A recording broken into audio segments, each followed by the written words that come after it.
नमस्कार, आप देख पा रहे हो अभिषेक क्लासेज यूट्यूब चैनल। और बताइए कैसे हो आप सब। आशा करता हूं ठीक होंगे। दोस्तों, इंडिया पोस्ट ऑफिस जीडीएस भर्ती आई हुई है।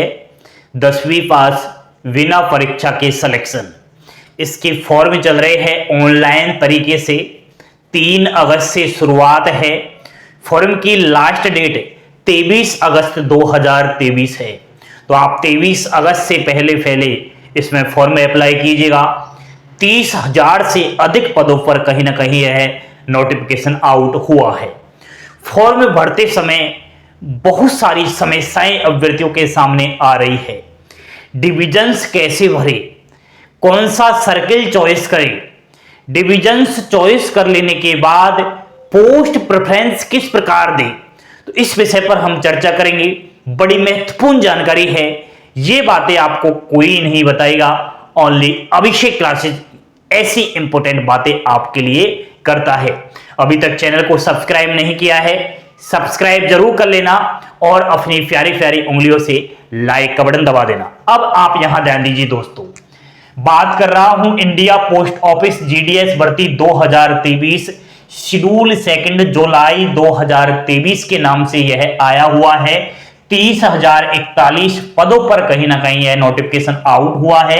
इसके फॉर्म चल रहे हैं। 23 अगस्त लास्ट डेट है। फॉर्म भर दिया है, बहुत अच्छी बात। अगर मैं जो बता रहा हूं इस प्रकार आपने भरा है तो कहीं ना कहीं आपका मेरिट लिस्ट में नाम आ सकता है। अभी तक फॉर्म नहीं अप्लाई किया तो लास्ट तक वीडियो देख लीजिए। डिविजन्स कैसे भरे, ठीक है, पोस्ट प्रेफरेंस किस प्रकार दें, एक से अधिक सर्किल डिवीजन से फॉर्म अप्लाई कर सकते हैं क्या, सबसे कम लॉ परसेंटेज कितनी है कि कट ऑफ जाए। तो दोस्तों, डिविजन्स कैसे भरे, इसके लिए तो आपको ऑफिशियली वेबसाइट पर मैं ले जा रहा हूं, वहां से अच्छे से समझेंगे। पोस्ट प्रेफरेंस किस प्रकार दे, थोड़ा हम वहां भी समझेंगे ऑफिशियली वेबसाइट पर, लेकिन आप एक बार यहां भी अच्छे से समझ लीजिए। एक से अधिक सर्किल डिवीजन से फॉर्म अप्लाई कर सकते हैं क्या दोस्तों? नहीं, ओनली एक अभ्यर्थी एक सर्किल एक डिवीजन से ही फॉर्म अप्लाई कर सकता है। ओनली एक मोबाइल नंबर से, एक जीमेल आईडी से एक बार आपका रजिस्ट्रेशन होगा। एक से अधिक सर्किल से फॉर्म नहीं अप्लाई कर सकते। एक से अधिक कहीं ना कहीं आप डिवीजन से फॉर्म अप्लाई नहीं कर सकते। ध्यान देना दोस्तों। एंड लॉ यानी कि कितनी कम परसेंटेज वाले फॉर्म अप्लाई करें। तो 10वीं क्लास में दोस्तों अगर 60% भी आपकी है ना तो जरूर फॉर्म अप्लाई करना।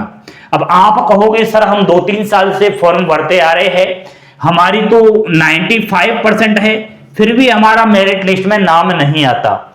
दोस्तों, इसमें किस्मत का खेल चलता है, कोई एग्जाम्स वगैरह होती नहीं, डायरेक्ट 10वीं की जो है परसेंटेज को देखकर इसमें सिलेक्शन हो जाता है।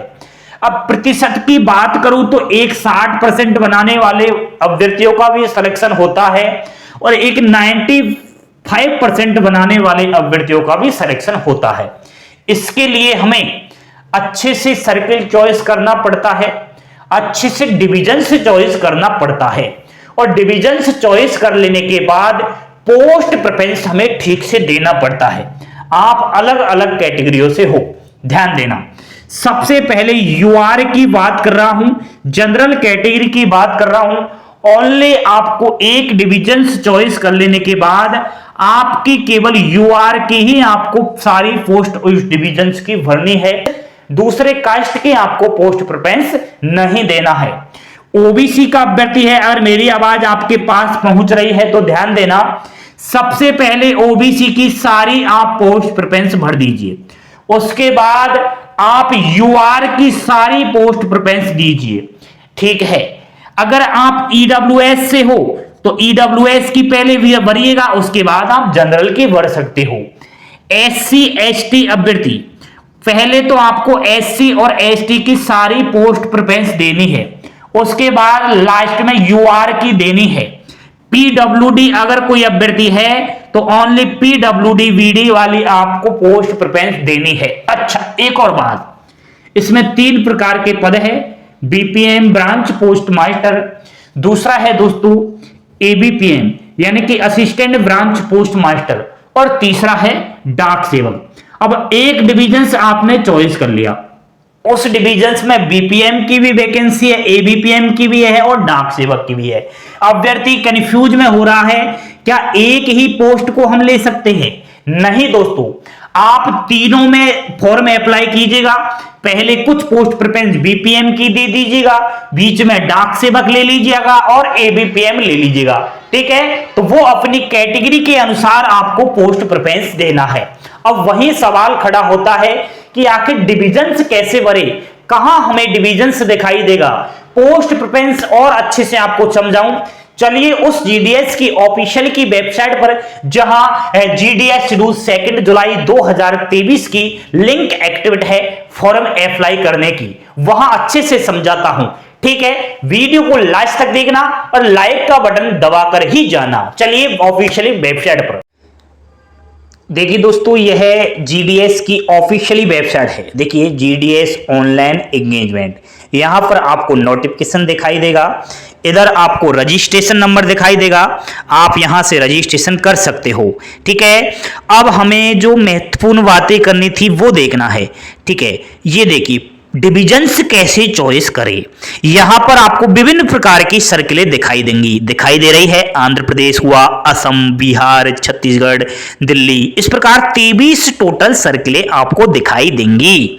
इन सर्किलों में से एक सर्किल आपको चॉइस कर लेनी है।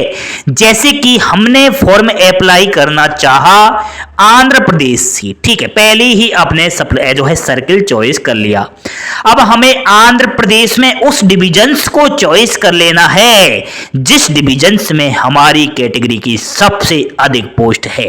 आंध्र प्रदेश पर क्लिक कीजिएगा और हम चेक कर पा रहे हैं कि आंध्र प्रदेश में कितने डिविजन्स है, कौन से डिविजन्स में अपनी अपनी कैटेगरी की वैकेंसियां है। यह पेज अभी खुलकर आएगा, इसमें आपको डिविजन्स दिखाई देंगे। आंध्र प्रदेश सर्किल में जितने भी डिविजन्स आते हैं वो सभी यहां पर खुल के आने वाले हैं, ठीक है। ये देखिए दोस्तों, आंध्र प्रदेश के जितने भी आपके डिविजन्स हैं वो सब यहां पर आ गए हैं, दिखाई दे रहा है ना। ये देखिए अमालापुरान है, गुदर है, इधर आपका बहुत प्रकार के यहां पर डिविजन्स है। अब हमें कैसे डिविजन्स में हमें हमारी कैटेगरी की वैकेंसी देखनी है, तो हमें सबसे पहले इस पर क्लिक करना होगा। हमें अनंतपुर का जो है चेक करना है, तो यहां पर अनंतपुर लिख लिया और व्यू पोस्ट पर दबा देना है। अब यहां पर जितनी भी अनंतपुर की वैकेंसियां हैं कैटेगरी वाइज वो सारी आ जाएंगी खुलकर। फिर हम आप वहां देखेंगे कि यूआर की कितनी है, ओबीसी की कितनी है। देखिए दोस्तों, हमने चॉइस किया अनंतपुर, और अनंतपुर में आपको यहां पर विभिन्न प्रकार की जो है एसओबी दिखाई दे रहे हैं। ये देखिए आपका, ठीक है, ये आपका डिविजन्स आपने चॉइस कर लिया। अब कौन से एसओ के अंदर फॉर्म अप्लाई करना चाहो, ठीक है। तो सबसे पहले हमें देखना है category wise, UR, PWD, EWS, UR, OBC, इस प्रकार हमें सारी पोस्ट यहां पर देखनी है। कितनी वैकेंसी है, केवल 39 पोस्ट है। इसमें आपकी कैटेगरी भी दिखाई दे रही है, ये देखिए इधर एससी की भी बीपीएम की है, ठीक है, तो और आपका एससी की इधर भी है। इस प्रकार आपको कैटेगरी वाइज दिखाई देनी है। अब हमें उसी प्रकार जो है कैटेगरी वाइज सारी पोस्ट प्रेफरेंस देखनी है। बैक चलते हैं, फिर से समझते हैं। समझ में आ गया ना? नहीं आया तो दूसरा आपको मैं सर्किल चॉइस करके बताता हूं। यहां पर हमने चॉइस कर लिया बिहार को, ठीक है, बिहार से फॉर्म अप्लाई कर रहे हैं और बिहार की सारी डिविजन्स यहां पर खुल के आ गई। अब बिहार में हमें उस डिविजन्स को चॉइस करना है जिस डिविजन्स में हमारी कैटेगरी की सबसे ज्यादा वैकेंसी है।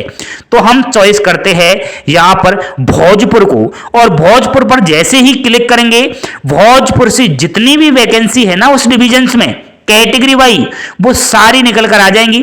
फिर हम अच्छे से छांट लेंगे। देखिए दोस्तों, यहां पर भोजपुर में जो है विभिन्न प्रकार के एसओ आते हैं, ठीक है, तो ये आप देख सकते हो। यहां पर ओबीसी लिख रहा है, ABPM, OBC, BPM, EWS, BPM, इस प्रकार हमें सारी पोस्ट प्रिपेयर देखनी है। एक और बात मुझे याद आई, यहां पर लैंग्वेज का ध्यान रखना है, आपकी लोकल लैंग्वेज मैच खा रही है क्या, तो वो देख लेना। ये लिख रहा है ना, language to be study in 10th class, 10th class में आपने यह हिंदी पढ़ा हुआ है, तो आंख मीच कर फॉर्म अप्लाई कीजिए। इस प्रकार हम डिविजन्स चॉइस करते हैं दोस्तों, ठीक है। तो सर्किल चॉइस कर लेना, उसके बाद डिवीजन, उसके बाद पोस्ट प्रिपेयर देख लेना, ठीक है। ये आपका नोटिफिकेशन है, देखिए दोस्तों यहां पर खुल रहा है notification for GDS online engagement 2023 schedule second, ठीक है।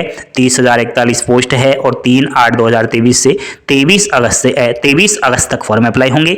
तो जानकारी अच्छी मिली ना, अच्छी मिली तो लाइक शेयर सब्सक्राइब कीजिए, अच्छा सा सर्किल चॉइस और कीजिए अच्छा सा डिविजन्स और कीजिए अपना सपना पूरा। थैंक यू, धन्यवाद दोस्तों। जय हिंद, जय भारत।